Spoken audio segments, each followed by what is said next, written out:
Now, when the history of this campaign is written, will it be Trump's victory, the greatest political comeback of all time, or will it be Harris won by hiding from the press and denying her record? Well, just on the numbers alone, the race does seem very tight. The spread is a mere 2.2%, with Harris up 49.1 to 46.9 in Real Clear Politics. But the trends, and I love trends, analyzing them is so much fun, seem to be for MAGA momentum. Important to note that 46.9% is the best Trump has ever performed nationally at this point in the race. Look at where he was in 2020 at the same point. He was trailing Biden by 8.1%. In October 4th, 2016, the RCP average had Trump behind Hillary by 5.8%. Of course, Trump went on to win. And even better news, since the Electoral College is what matters, of course, Trump is up ever so slightly by 0.1 in the battleground state average. Again, what really counts. And some insights from a few of the newest polls out there tonight. Pollster Scott Rasmussen with Neapolitan News, they also have the national race tied. He surveyed almost 3,000 likely voters. The hurricane response by the Biden-Harris administration, that's certainly not going to help them in either Georgia or North Carolina, but there's a wrinkle to that, and I'll get to that in a moment. Now, look, Americans know leadership when they see it. And Trump got to Georgia before either Biden or Harris did. And even the federal government, remember, it took just days for someone like an Elon Musk to get there. And he said he could restore internet service to most of the region if the government would just get out of the way. Of course, Musk would use Starlink. He's ready and willing to do so. Well, it's no surprise that the betting markets have begun to move back toward Trump because of these factors.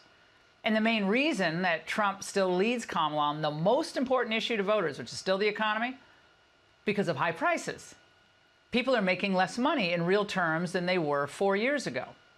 Most Americans, working class Americans, feel and are poorer. Now, I went to the grocery store today to get a few things for my daughter, who's coming home from college. I almost fell over when I was checking out. Like, a box of cereal? Like, cost $8? What? Like, for most families, this just is not sustainable. Now, even at this point, CNN cannot deny the right track, wrong track numbers. Just 28% of Americans think the U.S. is on the right track. And I want you to put that into perspective, right? When does the average, when the incumbent party loses the election, look at that. It's just 25%. This, to me, is a bad sign for Kamala Harris's campaign. The bottom line is, it looks a lot more like a loser than it does like a winner when it comes to the country being on the right track. Ruh-roh. Well, this is why Harris and Biden were crowing today about the jobs numbers, trying to shift that momentum back to her. 254,000 new jobs created in September. But I have to say this tonight. What do you think the chances are that those numbers are going to be revised downward in a few months, like all the other monthly gains were? I'd say the chances are pretty high. Second, dig into the data, and the picture is not great at all. Check this out. The numbers actually show that we lost 7,000 manufacturing jobs in the United States, and much of the growth is coming from, wait for it, government jobs. 107,000 new ones since July, 31,000 from August to September. Thanks, Kamala. Just what we need, more bureaucratic bloat. And we know this as well, that most of the jobs are going to foreign-born workers and illegal immigrants. Over the last year, they've gained 1.2 million jobs, while native-born workers dropped 825,000 jobs. Well, of course, Trump hit this today. You have illegals coming in and they're taking the jobs. And when you look at the numbers from that standpoint, it's a shame. We have to get the jobs to the people that have lived here for a long time and that are great citizens of our country. Now, none of this is great for American citizens, not good news at all. Bigger government, more illegals taking opportunities. So no wonder working class union types are moving toward Trump. When unions that were historically endorsing Democrats are suddenly announcing that, well, we're staying on the sidelines this year, we're not going to endorse anyone, well, that means one thing. Their membership wants Trump. The International Association of Firefighters voted not to endorse any candidate. That's seen as a blow to Harris just weeks after the Teamsters union did the same. Of course, working class Americans, they watch as the federal government coddles illegals, but craters life for everyone else. And Hispanic voters, more of them are just fed up. A record number now supporting Trump in swing states like Arizona and Nevada, key demographic. Of course, Kamala's response to all this is no response at all. We will not be gaslighted. Donald Trump's track record is a disaster for working people. And he's trying to gaslight people all over our country. But we know the facts, and we know the truth. Of course, the media is never going to fact check her claims. Trump's policies brought strong wage growth to blue-collar workers. Undeniable, documented, read the data, Kamala. At the end of 2019, inflation was under 2%, and gas was about $2.30 a gallon. Well, I filled up my tank yesterday. It was $4.63 a gallon. I took a photo. $82 to fill my tank. This is just totally unnecessary. And it should make you furious every time you go to the pump, anytime you pay for anything these days. So again, to review, the economy, the border, hurricane management, unrest in the Middle East, a stalemate at best in Ukraine, and then a Democrat ticket hiding from the press. All these factors should make this an easy Trump win. And the Democrats are obviously concerned. And they didn't really think, I don't think, that Wisconsin would be this close, but it is. Even liberal Tammy Baldwin's Senate seat is not a sure thing. So in these final weeks of the campaign, expect a blitz of appearances by the Obamas and other celebrities, the usual suspects. They're going to be trying to whip up enthusiasm for 4 more years of a figurehead president. Because if you're out there and you think, Biden was so bad, why on earth would you think Kamala would be any better? She's just as inarticulate, but less experienced and more irritating. For all these reasons, at least right now, it seems like MAGA rising, as America is ready to turn the page on a sad 4 years. And that's the state of the race. Today, Washington saw a ghost. Hey, folks. My name's Joe Biden. Welcome, Mr. President. We've been waiting for you. Welcome to the swimming pool. It was the first time Biden ever set foot in the briefing room as president. The press was stunned. Peter Doocy's wig fell off, and every channel in America cut straight to it. We were actually about to go live to Vice President Kamala Harris, who's speaking right now in Detroit, Michigan. And apparently she's talking about this port strike ending. She's trying to appeal to union workers. And yet you have the President of the United States come out clearly overshadowing her, answering significant questions. Is that a communications mistake? Is the left hand not talking to the right hand? And Kamala Harris was about to go on TV and take credit for ending the port strike. And Biden looked and said, "Oh, no, you don't," and bigfooted her. Biden wanted full credit. He's a lame duck, but even lame ducks care about their legacy. If you're the Harris campaign, it's like Biden's haunting you from the grave. Since the coup, Biden hasn't left his room for 43 days. He's gone 43 days without anybody laying eyes on him. There's a ghost in the White House. And in 15 minutes, that ghost spooked the Harris campaign. I'm in constant contact with her. She's aware we're singing from the same song sheet. She helped pass all the laws that are being employed now. She was a major player in everything we've done, including passage of legislation which we were told we could never pass. And so she's been, and her staff is interlocked with mine in terms of all the things we're doing. Biden just said Kamala's responsible for the last 4 years. That is going to hurt. Seeing Biden again brought back memories. Biden and the press were catching up on all of their favorite topics. The election is a month away. One, I'd like to know how you're feeling about how this election is going. And then also, do you have confidence that it will be a free and fair election and that it will be peaceful? Two separate questions. Very much. I'm confident it'll be free and fair. I don't know whether it'll be peaceful.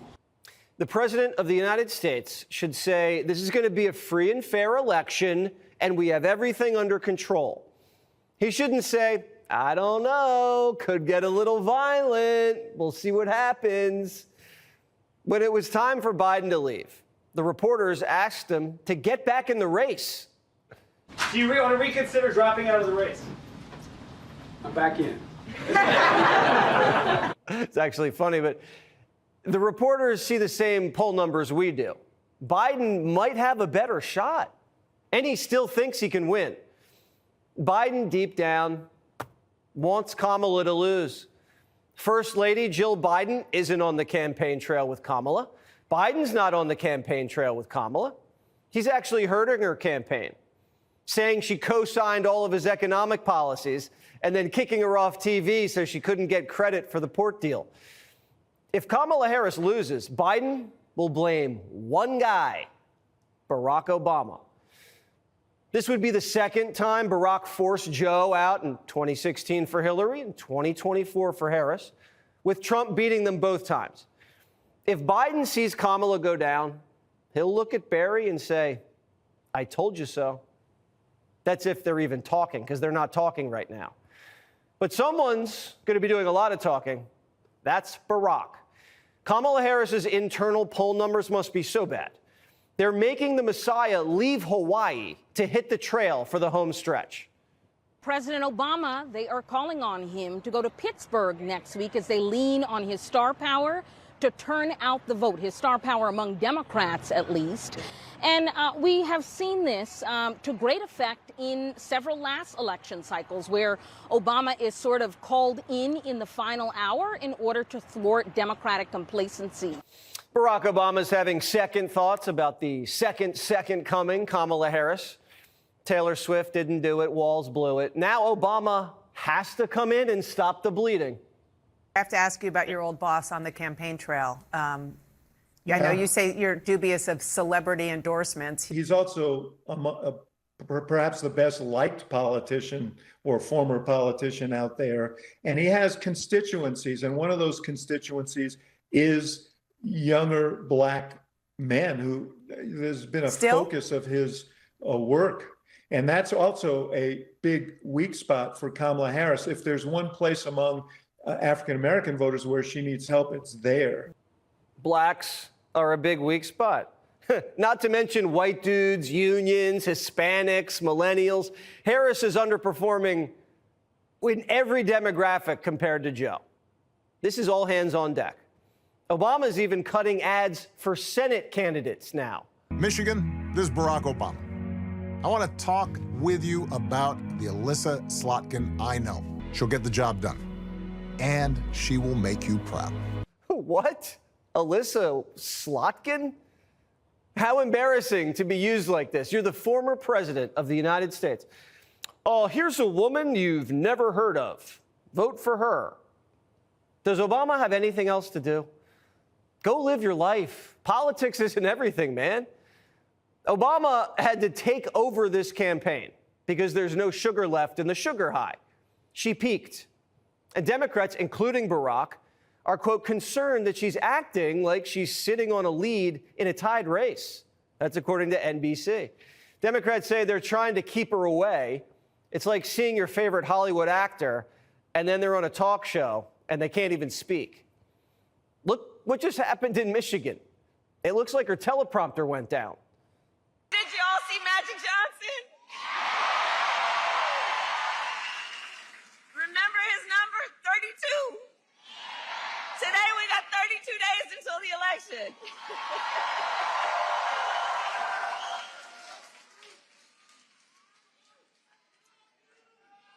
So 32 days. 32 days. Okay, we got some business to do. We got some business to do. All right. 32 days. And we know we will do it. 32 days. Kamala went on a podcast with two NBA players, and they had to run every single topic by the campaign. We gave her a skeleton and outline of the direction the conversation wanted to go. And then literally we're making up questions right up until, we left in the car to go see her. Democrats are trying to script the Harris campaign like a movie. Obama's the director. And when the lights are on and the cameras are rolling, Biden just storms the stage like he's Will Smith. Barack thought he had the last laugh with the coup, but everyone knows nobody F's with a Biden. And welcome to Hannity. And tonight, recovery efforts, they continue in parts of North Carolina, South Carolina, Georgia, Tennessee, Virginia, and Florida. We have communities all across Appalachia. They are completely devastated.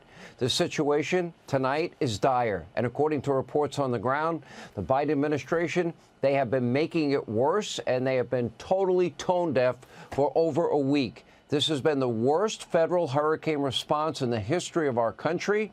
On X, Elon Musk, who's been extremely generous and helpful to people in terms of restoring communications, he said FEMA is not merely failing to adequately help people in trouble, but they're actively blocking citizens who do try to help. He detailed a claim from a SpaceX engineer on the ground who's accusing FEMA of blocking shipments of Elon's emergency Starlink terminals, which Donald Trump asked him to send, and he generously sent. This is soulless, it is unconscionable, it is unforgivable. But in a statement, FEMA just frankly outright denied the allegation and promoted their coordination with Starlink during various natural disasters. Well, apparently the message didn't get to the owner of Starlink because that name is Elon Musk. And meanwhile, in a letter issued to Homeland Security Secretary Alejandro Mayorkas, Congressman Matt Gaetz of Florida details claims from government whistleblowers that, quote, FEMA has wasted taxpayer funds, misappropriated funds, left other federal, state, and local responders without deployment orders on the ground. The letter continues, quote, hundreds, if not thousands, of service members were deployed by the Department of Defense to North Carolina, and they have sat idle, waiting for FEMA. We have confirmed FEMA employees deployed on the clock, awaiting orders, are in hotels when people their very lives may be at risk even a week plus later. Now, FEMA pre-disaster aid was withheld, exacerbating the emergency, it goes on. It has been a full week plus already. Don't forget, we only found out yesterday, a week after the hurricane, that according to DHS Secretary Mayorkas, he said it. He came out with the truth. I don't know where it came from, a miracle, that FEMA is almost out of money and has been slow to distribute hurricane relief funds, even though it's been a very slow hurricane season. And now we know the reason why, which every American should be infuriated about. Biden and Harris raided FEMA's budget. They spent $1 billion+ on housing, food, education, health care, sex change operations, debit cards, expensive hotels all over the country for Harris and Joe Biden's 11.5 million plus unvetted illegal immigrants, many coming from countries with terror ties, many from our top geopolitical foes. And we know there are known terrorists in this country. We know that dozens of Americans have been murdered by their unvetted illegal immigrants. Dozens have been raped, even children. We know that there are hundreds of victims of violent crime by Harris Biden unvetted illegal immigrants. We know all of that is true, and it's cost this country billions, and we don't have money for the people of North Carolina, Georgia, South Carolina, Tennessee, and Florida. Here's the cold, hard truth. Biden and Harris have prioritized their obsession of illegal immigrants over all of you, the American people. All the people in North Carolina, South Carolina, Georgia, Tennessee, Florida, they've gotten almost nothing. So far, a one-time $750 payment, although they've only distributed about $4 million of that as of yesterday, and a promise maybe more money down the road if FEMA can find the cash, which they don't have as of now because they gave it away to Harris Biden illegal immigrants. Meanwhile, Kamala, totally tone deaf. Even a Hollywood fundraiser took precedence over hurricane victims. Joe sat at his, backside on a beach chair. This is why it's Kamala's Katrina. She's the border czar. That money came from FEMA, went right to her illegal immigrants that she said weren't here, that the border is secure and the border is closed. The president, well, he's totally checked out. You don't believe me? You decide. What do the states in the storm zone need, Mr. President? Sorry? What do the states in the storm zone, what do they need after what you saw today? Oh, in the storm zone? Yes, sir. I'm wondering what storm they're talking about. They're getting everything they need, and they're very happy across the board. What storm zone? They've got everything they need? No, they don't. We're now more than 8 days after the hurricane made landfall. Victims in all of these states are not getting anything near what they need. We still haven't found all the people that are in need. Joe Biden has no clue what he's talking about. Kamala is checked out. She's just happy her illegal immigrants are being taken care of. Got to make sure they get their money for their sex change operations. And now the president is at the White House. And earlier today, laughing it up, just having a good old time with the press corps. Take a look. Do you want to reconsider dropping out of the race? I'm back in. Now, many Americans are still without power across huge areas of Appalachia. No internet, no cell service. If they do have internet and cell service, you can thank Elon Musk, not them. In other words, those that have a way to communicate, it's not because of any help of Joe Biden and Kamala Harris. Remember, they revoked Elon Musk's winning bid to install Starlink service to the area a year ago. We would have provided that service for almost 1 million people. Clean water, that's also in short supply. Critical infrastructure has been wiped out, washed away. Roads, highways, bridges destroyed. Entire communities cut off from all civilization. We still have no idea. We don't know how many people may desperately be waiting to be rescued. And Joe Biden is in D.C. telling us everybody's getting all the help they need after last weekend, staying on the beach all weekend. And now he's yucking it up with his friends in the media mob. Our very own Sarah Carter on the ground in western North Carolina. And what she's witnessing is absolutely gut-wrenching. Take a look. There's just no words. I don't think people can even understand what this is like unless they walk through your community to see this. I've never would have imagined. I mean, I'm from the Gulf Coast, and I've been through a lot of hurricanes, but nothing like this. You've never seen it like this? No. What about FEMA? FEMA? I haven't seen FEMA. I don't know anything about FEMA as far as them coming around. This is the first time I've ever had to experience anything like this, so I don't know what protocol is. So I'm just being patient and waiting. I have heard rumors that they are around, but I haven't seen anybody, and we're right here in the middle of ground zero. So, and we've been here every day, so it's not that we've missed them. We just missed them. It's just been amazing that it's been a real community effort. Yeah, like I tell you, it just brings me to tears to see people chip in like this. Right now, the New York Post and some others have reported that basically FEMA has allocated $1.4 billion, but that money was allocated for illegal migrant crisis. Not for hurricanes, not for natural disasters, for the illegal migration crisis. When you hear that, as a taxpayer, what goes through your mind? Anger. You should look out for your people that are helping you run this country. We just need help. We need FEMA. We need somebody to start rolling in with some dollars. Bad. I mean, it's just dire. You know, you told me earlier you've never asked for a dollar in your life from anyone. But this is one of those times where the American public, just like your neighbors, might have to pick up the slack and to help your community get out of this, right? Yeah, we will. We'll have to. We don't have a choice. I may not be able to open my business back up again. I hope so. I'm telling people that I am because I want to give hope. But if I can't, then I'll have plenty of idle time to help.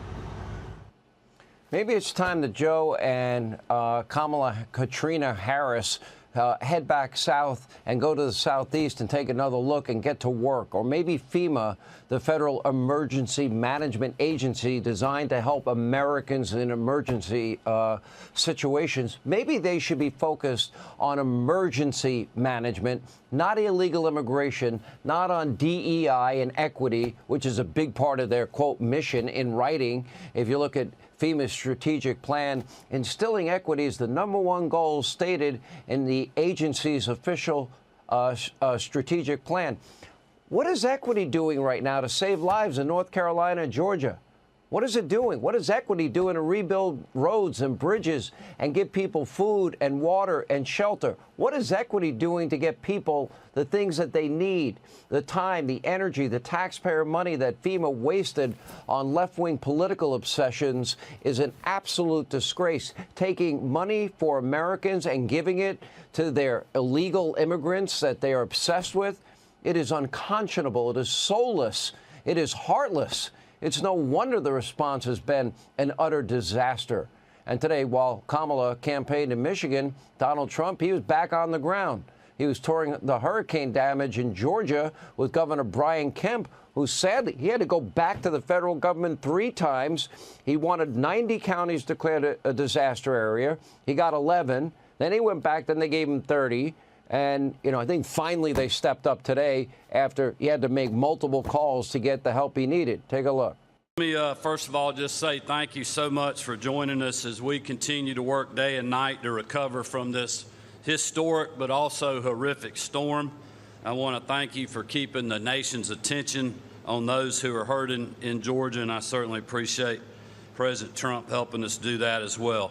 And thank you very much. Your governor is doing a fantastic job, I will tell you that. And we're all with him and with everybody. We've just met a group of really wonderful patriots that are working very hard. They've done it before, but they told me they've never seen one like this. I'm not thinking about voters right now. I'm thinking about lives. And to be honest, it's much bigger than anything else. But we're thinking about lives, a lot of lives lost, a lot of people missing.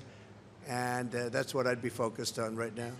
Now, there's a famous saying that a big part of success is just showing up. But tonight, Kamala, Joe, they're nowhere to be found. And sadly, this isn't the only crisis that is festering under Biden and Harris. Tonight, the Middle East is on the verge of an all-out war. Our closest ally, Israel, in the region, attacked by Iran with a barrage of intercontinental ballistic missiles. And it's only a matter of time, by the way, before Israel must respond. And, of course, then comes the pressure from Joe and Kamala to appease the Iranians. They were the ones that made Iran rich. And meanwhile, Kamala's also facing a personal scandal tonight, breaking this week. A new Daily Mail report outlining shocking allegations against Kamala's husband, the second gentleman, Dougie. According to the report, he is accused of forcefully slapping his ex-girlfriend in 2012 for flirting with another man while at the Cannes Film Festival event in France. Now, we've not independently verified the claims allegedly made by 3 of the women's friends to the Daily Mail, and the outlet also never spoke with the alleged victim. And, well, Doug Emhoff's representative gave a statement for Semaphore denying all allegations. We also reached out for a statement and have not heard back. We will continue to monitor that story. Now, this allegation comes after he was forced to admit that he impregnated his kid's teacher while married to his first wife. Okay, if it was a Trump allegation, you'd think the media would be all over it.